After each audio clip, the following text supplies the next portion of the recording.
Welcome to this explainer. Today, we are decoding the ultimate cheat sheet of human nutrition. We're pulling directly from clinical source material to break down complex proximate principles into clear, memorable frameworks. Let's dive right in. Here's how we're breaking this down today. We'll cover macronutrients, micronutrients, the absolute richest sources, the surprisingly poor sources, and we'll wrap it all up with some key nutrition facts. Starting right off with Section 1, Macronutrients, the true foundation of our food. We often call these guys proximate principles because, well, they make up the bulk of our diet. Think of your daily energy intake like a pie. To run optimally, more than half of that pie, around 60% actually, should safely come from carbohydrates. Fats take up about 25%, and proteins sit right there around 15%. That's your baseline, the absolute foundation of how human energy intake is structured. And right here, we're busting a huge dietary myth. You know how people on keto or low-carb diets sometimes claim proteins give you this vastly different energy level compared to carbs? Well, the data says otherwise. Look at this. Proteins yield about 4.2 kilocalories per gram, and carbohydrates yield 4.1. They're practically identical. Fats, though, they are incredibly dense, packing roughly double the punch at 9 kilocalories per gram. So the big takeaway here is that cutting carbs doesn't chemically drain your energy if you replace them correctly, because carbs and proteins give you almost the exact same energy yield per gram. Moving right along to Section 2, Micronutrients. Small but absolutely essential. Now, while micronutrients don't really give us energy, they literally unlock the processes that keep us alive. But there's kind of a dark side in this microscopic world that we definitely need to be aware of. Trace contaminants. These are elements that sneak into our food supply and have absolutely zero, and I mean zero, biological function in the human body. The source material is super clear here. The most dangerous and honestly the most commonly tested example of this is lead. Yep, PB on the periodic table. So whether you're taking an exam or just checking your own water supply, lead is the ultimate trace contaminant you need to watch out for. Okay, Section 3, the richest sources of nutrients. To lock in the absolute richest sources of these essential nutrients, we're going to use some incredibly quirky but highly effective visual tricks straight from our source material. First up, fish oils. Halibut liver oil is the undisputed king here. It's the absolute richest source of both vitamins A and D. Cod liver oil gets all the fame for vitamin D, sure, but halibut actually beats it out. Next, gingerly seeds. That's really just a fancy word for sesame seeds, or tilly. Just remember the T in tilly stands for thiamine, which is vitamin B1. And finally, the Indian gooseberry or amla. If you've ever had it, you know it's unbelievably sour, and that sourness is a dead giveaway for its massive vitamin C content. Now, let's build on that with this amazing memory trick for vitamin B2, also known as riboflavin. Believe it or not, the absolute richest source of riboflavin is sheep liver. How on earth do we remember that? Well, follow the logic with me for a second. A sheep gives us wool, right? We take that wool and knit it into a ribbon, maybe a muffler for your neck. And ribbon sounds exactly like riboflavin.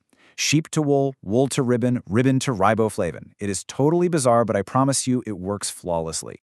What about calcium? For this one, just keep the simple phrase ragi milk, cow, in your head. Ragi, the millet, mixed with milk gives you calcium. Ragi and milk are tremendous, just unparalleled sources of dietary calcium. So next time you think of building strong bones, just think ragi milk cow. All right, let's talk iron. You'd probably guess pistachios or spinach are the top sources, right? Actually, dried pumpkin seeds hold the crown here. To lock this one in, I want you to visualize a massive, heavy pumpkin. You definitely can't just cut that thing with a standard kitchen knife. No, you'd need to cut that big pumpkin with a heavy iron sword. Boom. Pumpkin seeds equal iron. Flipping the script, we're at Section 4, poor sources of nutrients. This brings us to a classic trap in nutritional science, and honestly, a major pitfall in everyday diet planning. We so often assume that a superfood just magically has everything. But let me ask you this, does a simple boiled egg contain vitamin C and carbohydrates? Well, the source material shares this hilarious story to answer that. An interviewer was asking a food stall vendor in Indore this exact question. The vendor confidently serves up a boiled egg, and when the interviewer asks, "Hey, where's the vitamin C and carbs?" the vendor just points to his garnishes. He goes, "Sir, we squeeze lemon on it for vitamin C and add crispy Sev on top for the carbs." And he's totally right to do that, because an egg entirely lacks both vitamin C and carbohydrates. It's pretty much pure protein and fat. Let's take a quick look at some other famously poor sources. Meat, for instance, is an incredible protein, but it severely lacks calcium. Fish entirely lacks carbohydrates, which, by the way, is exactly why it's the go-to preferred meat for bodybuilders and keto dieters who are strictly limiting their carb intake. And then there's milk, the classic complete food, right? Well, actually, it's notoriously deficient in both vitamin C and iron. If you literally tried to live on milk alone, you would eventually become anemic. There is also this fascinating contrast when it comes to food processing. Take white polished rice. It has its outer layers stripped away, which completely removes vitamin B1, or thiamine. Diets that rely heavily on polished rice can actually lead to major deficiencies. On the flip side, look at sprouted pulses. When you take a simple pulse and let it sprout and ferment, this magical process kicks in. It massively multiplies the B-complex vitamins inside it, specifically vitamins B1, B2, B3, B7, and B12. Sprouting literally creates nutrients out of thin air. It's amazing. Which brings us to Section 5, Key Nutrition Facts. We're entering our final segment here with some rapid-fire nutrition trivia. First up, comparing proteins. Did you know that the protein found in rice is actually nutritionally superior to the protein found in standard wheat cereals? And why is that? It's strictly because of one specific essential amino acid, lysine. A super easy way to remember this is the phrase, rice lies with lysine. That single amino acid makes rice protein far more bioavailable and complete than cereal protein. Next, I want you to consider the number 6. This represents the perfect nutritional symmetry of an egg. Think about it. A standard average-sized egg weighs right about 60 grams. And inside that 60-gram egg, you're going to find exactly 6 grams of protein and exactly 6 grams of fat. It is a remarkably balanced little package of macronutrients. 60 grams total, 6 grams of protein, 6 grams of fat. All right, let's break down the humble banana. We all know it's a yellow fruit, which is a great indicator that it's a good source of vitamin A. We also know it's famous for potassium, phosphorus, and having high fiber. But people always seem to forget which B vitamin it contains. Well, just count the letters in the word, B-A-N-A-N-A. 6 letters. Therefore, bananas are a fantastic source of vitamin B6. It's an incredibly easy trick to recall its profile perfectly. Moving on to dietary definitions. What exactly is a vegan diet?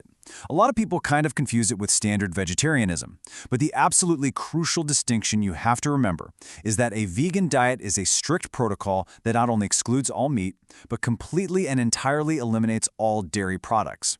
We're talking absolutely no milk, no curd, no butter, and no cheese. It is a 100% plant-based protocol. Here's a surprising number for you, 7. This represents the kilocalories per gram yielded by alcohol. Remember earlier when we said carbs and proteins give you 4 calories and pure fat gives you 9? Well, alcohol yields a massive 7 kilocalories per gram. It sits right underneath pure fat in terms of energy density. This is exactly why alcoholic drinks are often referred to as empty calories that can rapidly contribute to weight gain. I want to end today with a really provocative question. Can a pregnant woman get all her necessary iron purely from a well-balanced diet?